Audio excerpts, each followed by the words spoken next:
ममता जी ने साफ सुथरी सरकार चलाई होती, अगर ममता जी ने बंगाल को पोलराइज नहीं किया होता तो बीजेपी के लिए रास्ता नहीं खुलता। यह चुनाव विचारधारा का चुनाव है। और सबसे पहले मैं आपको बताना चाहता हूं कि बीजेपी चुनाव चोरी करती है। बीजेपी ने हरियाणा में, मध्य प्रदेश में, महाराष्ट्र में चुनाव चोरी किया है। एसआईआर चुनाव चोरी करने का तरीका है। बीजेपी की विचारधारा और कांग्रेस की विचारधारा देश में लड़ रही है। भाई और बहनों, 4000 किलोमीटर भारत जोड़ो यात्रा में हमने एक ही मैसेज दिया था, नफरत के बाजार में मोहब्बत की दुकान खोलनी है। बीजेपी बंगाल के कल्चर, हिस्ट्री और बंगाली भाषा के विरोध में काम करती है।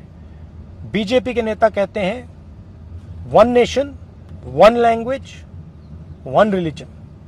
इस देश में बहुत सारी भाषाएं हैं, बहुत सारे अलग अलग लोग हैं, अलग अलग धर्म हैं, अलग अलग विचारधाराएं हैं। कॉन्स्टिट्यूशन कहता है that India, that is Bharat, is a union of states.